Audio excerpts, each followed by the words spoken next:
발람이라는 사람이 있었습니다. 영적 세계에 촉이 남다른 분들이 있습니다. 제가 이제 목회를 한 30년 했습니다. 여러분들을 만나 보았는데요. 그 가운데서 영적으로 아주 민감하고 촉이 남다른 분들이 있더라고요. 하나님을 경험할 때 어떤 분들은 이렇게 무덤덤하게 경험하지만 또 어떤 분들은 영적인 촉이 아주 발달이 돼서 성경에 기록되어 있는 이런 사람들처럼 아주 민감하게 하나님을 경험하는 분들이 있습니다. 바로 이 발람이라는 사람이 그런 사람이었습니다. 하루는 모압 땅을 다스리는 모압 왕이 사신을 보내서 제안을 하는 거예요. 이 일만 도와준다면 당신이 원하는 만큼의 돈을 주겠어 하고 백지수표 아세요? 백지수표를 싹 주는 거예요. 그 일이라는 게 뭐냐면 모압 땅을 지나가는 이스라엘 사람들 좀 저주해 달라는 거예요. 그러면 저주는 좋은 일이 아니잖아요. 좋지 않는 일에 당신이 좀 도와주면 원하는 만큼 돈을 줄 수 있어 하고 이렇게 제시를 했습니다. 여러분 같으면 어떻겠습니까? 아마 우리 교회 성도들은 한 사람도 동조를 안 했을 겁니다. 그런데 돈의 마음이 흔들린 이 발람은요, 모압 왕을 만나러 갑니다. 누구를 만나느냐? 우리 인생에 참 많은 영향을 줍니다. 제가 미국에 가가지고 조금 살아보았는데요. 거기 이민 간 분들이 그러시더라고요. 목사님, 처음에 미국 공항에 누가 마중을 나오느냐에 따라서 미국 초기 정착에 그 사람의 직업이 결정된대요. 주유소에서 일하시는 분이 마중을 나오면은 그분은 주유소에서 일하게 되고, 세탁업을 하시는 분이 마중을 나오게 되면 그분은 세탁소에서 일할 가능성이 많고, 그로서리에서 일하는 분이 마중을 나오게 되면 거의 그로서리에서 식료품 가게에서 일하게 될 가능성이 높습니다 하더라고요. 누구를 만나는가? 우리가 이 세상에 태어날 때 맨 처음에 만나는 분이 부모님입니다. 엄마와 아빠입니다. 좋은 부모님을 만난 분은 복입니다. 참 좋은 복입니다. 그리고 나서 형제를 만나죠. 형이나 누나나 동생을 만납니다. 좋은 형제를 만나는 것도 축복이죠. 그러고 나서 친구를 만납니다. 동네 친구라든지 학교 친구라든지 좋은 친구를 만나는 것도 복입니다. 선생님들을 만납니다. 귀한 영적인 지도자를 만나는 것 또한 축복이죠. 그런데요, 다 귀한 만남이지만 정말 결정적인 만남이 있습니다. 그것은 하나님을 만나는 것입니다. 왜 하나님을 만나는 것이 우리의 삶에 결정적이냐 하면요, 하나님을 만나야 내가 나 자신이 이해가 돼요. 내가 어디서 왔는지, 내가 어디로 가는지, 내가 어떻게 살아야 사람다운 삶인지가 하나님을 만나야 이게 해석이 돼요. 왜 그런가 하면요, 인간은 하나님의 형상대로 창조되었기 때문에 하나님이 원판이고 우리는 복사판이에요. 그래서 원판이 하나님을 알아야, 만나야만이, 아하, 내가 이래서 이렇구나, 아, 나는 이래서 이런 거구나 하는 게 해석이 됩니다. 여러분, 해석되지 않는 인생은요, 공허해요. 해석되지 않는 삶은요, 참 허무하기 짝이 없습니다. 해석되지 않는 고난은요, 고통을 가중시켜요. 그래서 우리를 절망으로 몰아갑니다. 그런데요, 해석이 되는 인생은요, 공허하지 않습니다. 해석이 되는 고난은요, 그 고난 중에 있지만 의미를 발견합니다. 가치를 발견해요. 그래서 우리를 소망 가운데로 인도합니다. 동의하십니까? 우리는 다 말을 하고 삽니다. 저주를 한다는 것은 상대방을 저주한다는 것은 말로 하는 겁니다. 여러분, 똑같은 상황도 상대방을 축복할 수도 있고 저주할 수도 있습니다. 교회에 또 직장에 사정이 있어서 늦을 수 있잖아요. 어떤 분이 늦었어요. 그러면 아이고 오늘 또 늦었네 저 미련한 곰탱이. 이렇게 말할 수도 있지만 똑같은 상황인데 그분에게 무슨 일이 있어서 큰 일이 아니었으면 좋겠네. 같은 상황이에요. 그런데 축복의 말을 할 수도 있고 저주의 말을 할 수도 있습니다. 독한 말에는요 독이 묻어 있습니다. 날카로운 말에는요 비수가 숨겨져 있죠. 저주하는 말에는요 상대방을 파괴시키고 망가뜨리는 힘이 작동을 해요. 이 모압 왕은요 집요하게 이스라엘을 저주하려고 지금 하는 겁니다. 발람을 고용을 해서 어떻게든지 지금 이스라엘이 모압과 싸우려고 하는 게 아니에요. 그냥 지나가게만 해달라는 건데 그 지나가게만 해달라는데 저주를 하겠다고 집요하게 달려듭니다. 23장 11절을 잠깐 보십시오. 저주를 해달라고 하는데 발람이요 자꾸 축복을 하는 거예요. 발락이 발람에게 이르되 그대가 어찌 내게 이같이 행하느냐 나의 원수를 저주하라고 그대를 데려왔거늘 그대가 오히려 뭐예요? 축복을 하는구나. 저주를 해달라고 비싼 돈을 들여서 모셔왔는데 만찬을 하고 극진히 국빈급 예우를 해줬는데도 이 발람이 사실은 저주를 하고 싶은데도 그래야 돈을 챙길 거 아니에요. 그런데 성령이 이 사람에게 임해가지고 자기는 저주를 하고 싶은데 축복의 말이 나가는 이 망할 놈들아 이렇게 저주를 해야 되는데 이 망해도 잘 될 놈들아 이렇게 나가는 거예요. 이 폭삭 망해라 이렇게 말을 해야 되는데 폭삭 망해도 크게 될 놈들아 이렇게 말이 자꾸 축복의 말이 나가는 거예요. 저는요 여러분의 입에 축복의 말이 나가길 바랍니다. 내가 저 사람이 미워가지고 막 미운 말을 해주고 싶은데요. 그런데 내 안에 막 성령이 역사하셔가지고 반대로 축복의 말이 이 발람의 입에서 자꾸 나가니까 이 모압 왕이 견딜 수가 없는 거죠. 13절 보세요.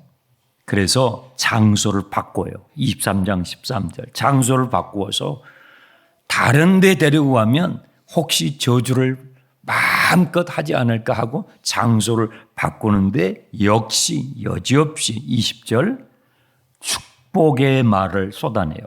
내가 축복할 것을 받았으니 그가 주신 복을 내가 돌이키지 않으리라.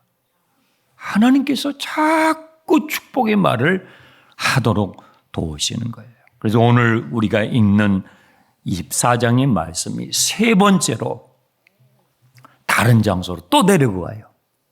각도를 바꾸면 상대방의 상황이 다른 시각에서 보이기 때문에 또 장소로 옮겨가지고 제발 저주를 해달라고.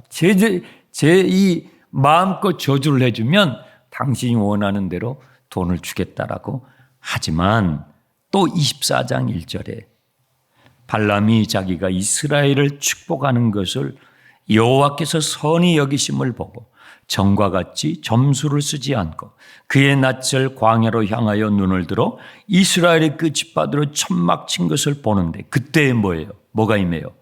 하나님의 영이 또 발람에게 정말 임하는 거예요.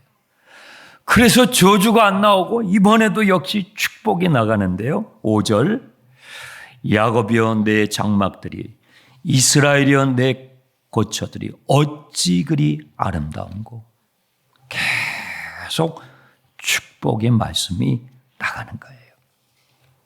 그러니 견디다 못한 이 모압 왕이 손뼉을 치면서 이제 됐다고, 이제 그만하라고, 당신하고 나하고 계약은 끝이라고, 이제 없었던 걸로 하라고, 집으로 돌아가라고 이렇게 하는 이 모압 왕을 향해서 발람이 한 번 더 축복을 하는데요. 이 축복이 참으로 놀라운 축복입니다.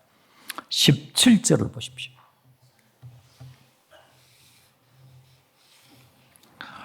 내가 그를 보아도 이때의 일이 아니며, 지금 이 발람에게 성령이 충만하게 임해가지고요, 어떤 환상이 열리는 거예요. 환상 가운데 보는 것을 그대로 지금 말을 하는 거예요. 내가 그를 보는데 이때의 일이 아니며, 지금 이루어지는 일이 아니며, 내가 그를 바라보아도 가까운 일이 아니라 장래의 먼 일이에요. 그런데 어떤 한 인물을 보는 거예요. 한 별이 야곱에서 나오며, 이스라엘에서 한 규가 일어나리라. 이 규라는 것은요, 왕이 드는 지팡이에요. 한 별은 왕이 나오는 예언입니다. 당신이 저주하는, 그렇게 저주하고 싶어서 안달이 난 저 이스라엘 가운데 한 왕이, 한 별이 나오게 될 거는, 여러분 이 별이 동방박사들이 보고 따라온 별이에요. 성경을 끝까지 읽어보게 되면요, 이 별은 예수 그리스도죠. 우리가 져야 되는 모든 저주를, 우리 인생이 죄를 지음으로 말미암아 지은 모든 저주를 십자가에서 대신 담당해 주신 예수 그리스도에 관한 예언을 이 발람이, 이 사람은 그 후에 되어질 구체적인 내용 모르죠. 하지만 성령이 취해가지고 이 예언의 말씀, 축복의 말씀을 막 쏟아낸 것입니다. 자, 화면을 보시면서 하나님 말씀을 한 구절 보겠습니다. 갈라디아서 3장 13절입니다. 함께 읽겠습니다. 그리스도께서 우리를 위하여 저주를 받은 바 되사 율법의 저주에서 우리를 속량하셨으니 기록된 바 나무에 달린 자마다 저주 아래 있는 자라 하였습니다. 14절. 이는 그리스도 예수 안에서 아브라함의 복이 이방인에게 미치게 하고 또 우리로 하여금 믿음으로 말미암아 성령의 약속을 받게 하려 합니다. 네, 참 놀라운 말씀이에요. 우리는 유대인들이 아니에요. 우리는 혈통적으로 이스라엘 사람들이 아니에요. 그런데 사도 바울께서 갈라디아 3장에 지금 이 말씀을 같이 곁들여서 풀어주시는 거죠. 예수 그리스도의 십자가에 나무에 달린 자마다 저주를 받는 것이라. 주님께서 십자가에 못 박히신 것은 우리가 담당해야 할 모든 저주를 친히 담당하신 사건이었다는 것입니다. 그래서 믿음의 조상 아브라함의 복이, 우리는 유대인이 아니에요. 그 복에 참여할 자격이 없어요. 그런데 그리스도께서 십자가에서 우리가 져야 될 모든 저주를 담당하심으로 말미암아 우리 이방인들에게조차, 성경에서 이방이란 단어가 나오면 여러분과 저가 해당되는 거예요. 이방인들에게조차 그 복이 허락되도록 하셨다는 것입니다. 믿으시면 아멘 합시다. 여러분, 이 발람은요, 저주하려고 했는데 축복이 나와요. 얼마나 감사한 일이에요. 내가 이 사람에게 정말 못된 악한 말을 하고 싶은데 내 안에 성령이 역사하셔가지고 축복의 말이 나왔으니 얼마나 다행스럽고 감사할 일입니까? 모압 왕의 입장에서는요, 얼마나 감사한 일이 많습니까? 이 사람은요, 권력자예요. 자기의 권력과 돈이 많아요. 자기가 가지고 있는 돈이면 자기가 마음 먹은 것은 무엇인지 할 수 있다라고 생각하는 오만한 인간이에요.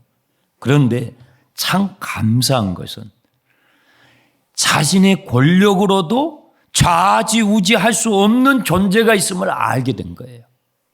자기가 가지고 있는 돈으로도 좌지우지할 수 없는 존재가 있음을 알게 되었으니 얼마나 다행스럽고 감사합니까?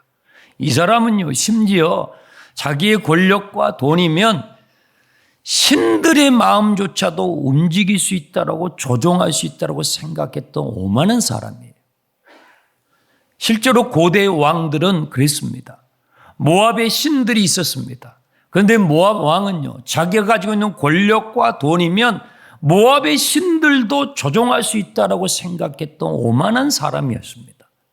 그런데 이 사건을 통해서 자기의 권력이나 돈으로는 조종할 수 없는 하나님이 계심을 알게 됐으니 얼마나 감사한 일입니까?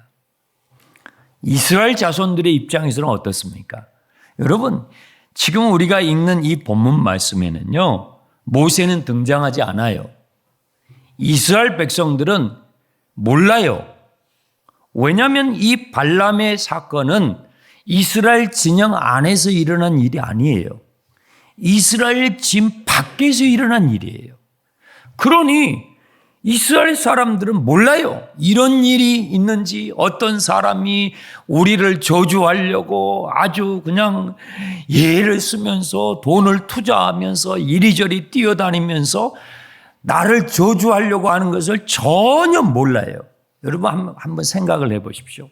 어떤 사람이 여러분을 저주하겠다고 그냥 돈을 투자하면서 이리저리 뛰어다니면서 여러분 가정과 여러분 자식을 저주하겠다고 한다면 여러분이 그것을 안다면 밤잠이 오겠습니까? 밤잠이 안 올 겁니다.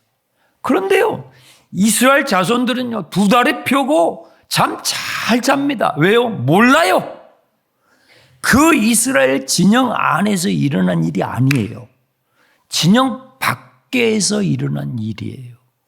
나중에 시간이 지나서 야, 이런 일이 있었대. 나중에 알고 성경에 기록해 놓은 것입니다. 여러분, 하나님은요, 여러분의 감각 안에서도 일하시지만 여러분이 감각하지 않는 영역에서도 여러분을 위해서 일하고 계시는 하나님이신 걸 믿으시기 바랍니다.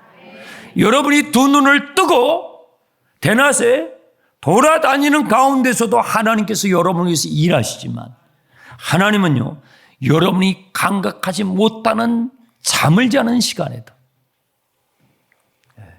예배 시간에 잠을 자면 맛있습니다. 여러분이 주무시는 그 시간에도 주님의 말씀은 선포되고요, 주님의 구름기둥과 불기둥은 여러분과 함께합니다. 그러니 얼마나 감사할 일입니까? 여러분, 예수를 믿게 되었다는 것은요, 감사할 줄 아는 사람이 된다는 거예요. 감사할 거리가 없어서 감사할 줄 몰랐던 사람이 예수를 믿게 됐어요. 예수를 믿게 됐다는 것은요, 고마움을 아는 사람이 되는 거예요. 감사할 줄 아는 사람이 된다는 것입니다. 뭐뭐 때문에 내가 이것이 있고 소유하게 되고 어떤 일이 되고 해서 감사한 것, 그것도 감사죠. 하지만 그렇지 않음에도 불구하고 아직 광야예요. 아직 약속의 땅에 들어가지 않았어요. 그럼에도 감사할 수 있게 된 존재가 바로 그리스도인인 것입니다. 여러분의 가정의 남편이 요즘은 맞벌이가 많죠. 여러분의 아내가 월급을 많이 가져오든 적게 가져오든 감사할 수 있는, 여보 감사해요. 여보 감사해요. 여러분 자녀들이 시험을 치렀습니다. 지난주에 시험이 있었습니다. 여러분의 자녀의 그 시험의 결과가 어떠하든지, 무슨 점수가 많이 나왔든 적게 나왔든, 아들 고마워, 내 딸 수고했어 고마워, 감사하는 것입니다.